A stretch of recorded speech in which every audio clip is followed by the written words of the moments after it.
manda pessoas de outros municípios que acabam se estabelecendo em Garibaldi nos pontos de droga. Isso é uma diferença sutil para alguns, mas para nós ela tem uma relevância bem significativa. Os bairros que foram alvos das ações policiais. No ano passado, vários bairros, né? Este ano diminuiu um pouco a incidência. Nós tivemos aqui, embora não conste, ações do bairro Ferroviário também, que é um bairro que até então nós não tínhamos notícia de ações relacionadas ao tráfico. Mas vejam que basicamente o bairro Fenachamp, que sempre foi muito pontuado em relação à prática do tráfico ali, vejam que também já diminuiu quase que pela metade o número de ações. E surgem outros bairros que até então, por exemplo, o Vale dos Pinheiros, que não aparecia, enfim, o Ferroviário, que já foi dito. Isso também para nós é significativo. Significa que no bairro Fenachamp as políticas de segurança, políticas públicas de segurança ali adotadas tiveram resultado. Evidentemente, nós não estamos dizendo que neste bairro, que nos outros, terminou o tráfico, muito antes pelo contrário, mas mudaram as estratégias de atuação dos traficantes. Faixa etária de homens e mulheres, ela não muda muito de um ano para outro. Este ano tivemos o ingresso de uma pessoa aí já de idade um pouco mais avançada, né, no mundo da traficância. As mulheres estão faixa etária mais ou menos idêntica, né, não houve aqui uma grande mudança estatística nesse dado. Condição social dos presos envolvidos. Notadamente são pessoas pobres e da classe média. Não estamos dizendo que eventualmente, pontualmente, numa situação, possa ter alguém de uma outra classe, mas os números apontam, nesses feitos que estão remetidos ao Poder Judiciário, que a maioria são pobres e classe média. Muito se explica por aí a traficância do crack. Este dado que nós queremos esclarecer um pouco mais, falar brevemente, mas um pouco mais aos senhores. A identificação e prisão dessa pessoa, ela permitiu fazer com que nós identificássemos a liderança do tráfico na cidade, que começa lá no ano de 2017. Essa pessoa resta identificada no ano de 2018, 2019, entre o final de um ano e o início de outro. Esta pessoa, ela estava dentro do sistema prisional de Caxias. Ele tem 32 anos de idade, mora lá, e vejam o que ele responde hoje só em Garibaldi. São fatos que já estão conclusos na justiça. Ele nunca veio a Garibaldi. No entanto, conseguimos provar a sua participação, que gera a representação por decreto de 3 prisões preventivas por tráfico de drogas, associação criminosa para o tráfico de drogas e homicídio doloso. Ou seja, esse cidadão julgado e condenado poderá ter somado a sua pena, que já é longa, por outros crimes cometidos em outras localidades, pena seguramente a mais de 50 a 60 anos de reclusão, se esse for o entendimento da justiça. Ele era o responsável pelo planejamento de homicídios, assaltos a estabelecimentos comerciais, ele estabelecia contatos com criminosos, fornecia a logística necessária para o cometimento desses crimes, através das armas e veículos para a fuga, né? E, recentemente, provando que nós estávamos no caminho certo, que a investigação apontou para o rumo certo em direção a esse cidadão, é que eles também, a gente não sabia disso, mas também ele estava sendo investigado pela Polícia Federal, que há cerca de 10 dias atrás, numa operação que foi feita em 3 estados, prendeu também esse cidadão, se não me engano, na cidade de Lajeado. Hoje esse cidadão está num presídio de segurança máximo, vai responder também pela Justiça Federal a um crime de tráfico internacional de drogas. Então vejam que esta pessoa faz com que, identificada, processada, presa e processada, ela tenha como efeito direto da criminalidade a diminuição dos números.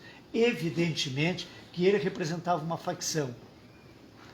Como não existe vácuo de poder entre facções criminosas, hoje nós temos, a gente observou isso em 2020, a chegada de outros grupos criminosos, outras facções que acabam disputando os pontos de droga aqui em Garibaldi. Nós já estamos atentos a isso, o setor de investigações em trabalhos competentes já está fazendo também um mapeamento da atuação dessas facções aqui na cidade. Muitas prisões já foram feitas e outros tantos trabalhos estão em andamento. Valores financeiros arrecadados, eles se mantiveram, de certa forma, iguais. A gente sempre diz isso, que nós sabemos por experiência que dificilmente num ponto de drogas aqui em Garibaldi nós teremos grandes volumes de dinheiro, mas também não se enganem. Se cada ponto fizer 400, 500 reais por dia, os senhores imaginam o que movimenta o tráfico aqui em Garibaldi. Chutei, é um número aleatório, né? Nós não temos uma base científica para estabelecer esse valor, mas o que nós queremos dizer é que o tráfico movimenta altíssimos valores financeiros nas cidades onde ele é praticado. Este detalhe, senhores, é extremamente importante. Foi feito aqui na delegacia, e aqui eu quero agradecer o trabalho das estagiárias, que basicamente foram elas que fizeram. Desse inquérito policial remetido para a Justiça, é feito um acompanhamento. É juntada a sentença de primeira instância e também informações do tribunal nos casos em que houve recurso para o Tribunal de Justiça. No ano de 2019, o Poder Judiciário, junto com o Ministério Público, houve a aplicação às pessoas processadas e condenadas de 137 anos, 2 meses e 15 dias, essas pessoas em pena de reclusão com regime inicial fechado. 2020, situação de pandemia, isso também de certa forma afeta um pouco os julgamentos, mas nós temos então a continuidade dos processos que ainda não foram julgados de 2019 e a continuidade do ano de 2020, que desembocará certamente em outras tantas condenações no ano de 2021. Nós temos toda certeza para afirmar isso. Isso é, pedagogicamente, uma amostra de que a pessoa que se envolver com o tráfico em Garibaldi, eventualmente for presa pela polícia, se tiver condições de fazer um bom inquérito, um bom suporte probatório, o processo contra ele, dentro de todas as observações dos direitos constitucionais, legais que esse réu tem e que serão obedecidos na justiça, vamos dizer assim, dentro do direito da mais ampla defesa, mas essas pessoas seguramente terão penas agravadas, poucos reincidentes. Significa que o trabalho feito dessa maneira, a justiça ágil como é, a aplicação de penas severas, tem sim, acreditamos nós, um efeito pedagógico na cabeça de outras pessoas que eventualmente queiram se aventurar na traficância aqui em Garibaldi, notadamente sendo moradores da própria cidade. Daí que se explica, talvez, lá atrás aquele número deste ano de pessoas que não são daqui, que foram a maioria das pessoas presas pelo tráfico. Presença de adolescentes no tráfico. Aqui nós temos um outro dado interessante que ele conforta os dados anteriores. Não aumenta o número de menores envolvidos no tráfico. Qual é a grande diferença? A presença 100% masculina, ou seja, adolescentes, homens. Nenhuma mulher, ao contrário do ano passado, nenhuma adolescente do sexo feminino envolvido nesse tipo de crime, no caso de atos infracionais. Todos eles, os seis adolescentes, todos eles com ensino fundamental completo. A idade também, a faixa etária desses adolescentes apreendidos, ela também se mantém estável entre os anos de 2019 e 2020. Faixas etárias entre 15 e 17 anos.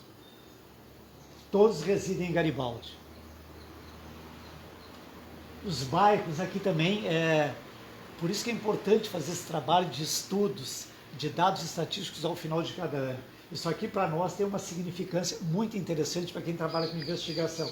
O ano passado, esses menores ou moravam no bairro Fenachante, no Juventude ou no Borgheto.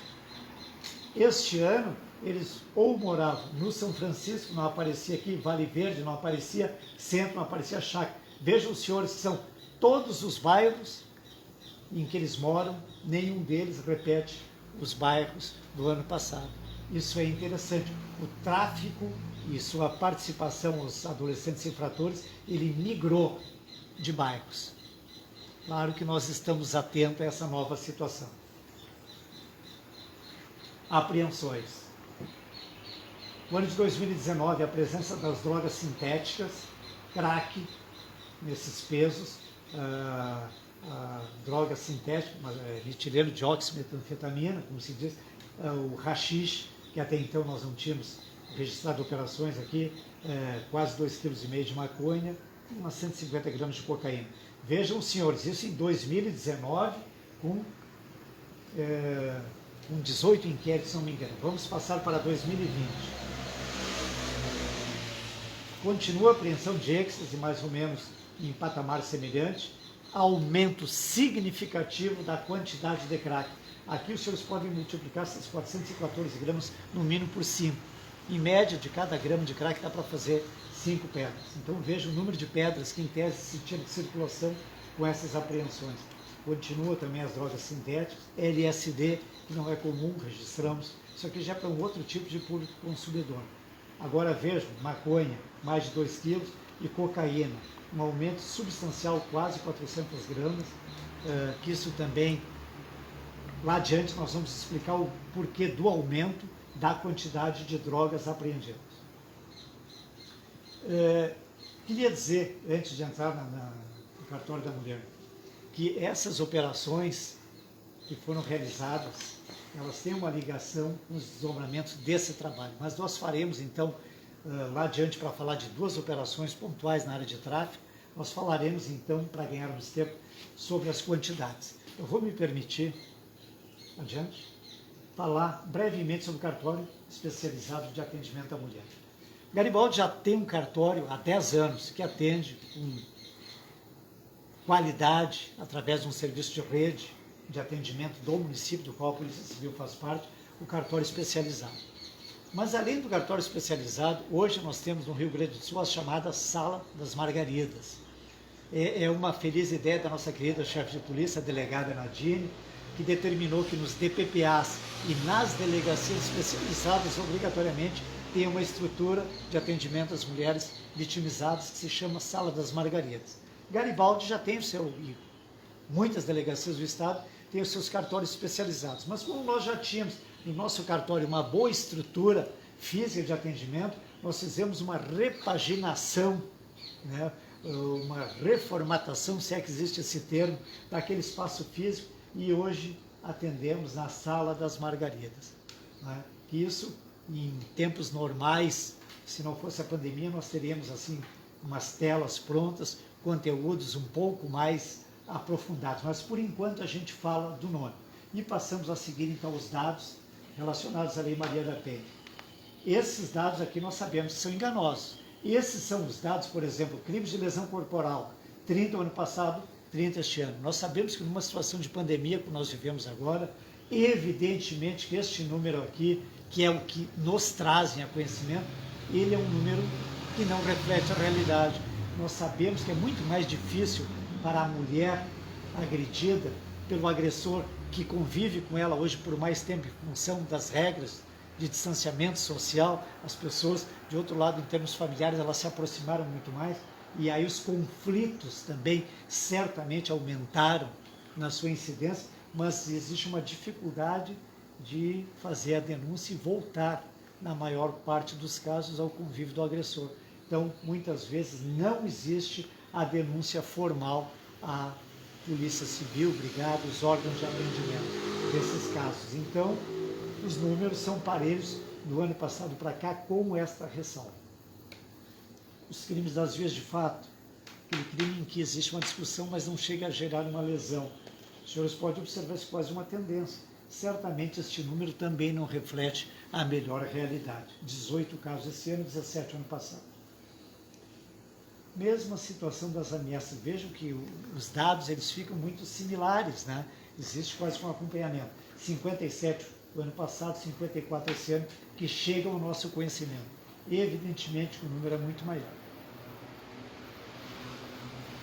Esse dado nos conforta bastante. O último feminicídio ocorrido aqui foi em janeiro de 2019. A pessoa foi presa em flagrante, condenada e está cumprindo pena. Nós tivemos no ano de 2020, não tivemos, graças a Deus, aí é uma série de ações, imagino, nenhum feminicídio. Tivemos aqui em Garibaldi uma tentativa, feminicídio na forma tentada, em junho deste ano. A pessoa igualmente foi presa preventivamente e responde ao processo presa. As prisões se mantiveram no mesmo patamar, 4 no ano passado e 4 este ano. As ocorrências também, vejam que dado interessante, pelos dados que chegam aqui à delegacia, diminuiu o número de ocorrências em relação ao ano passado.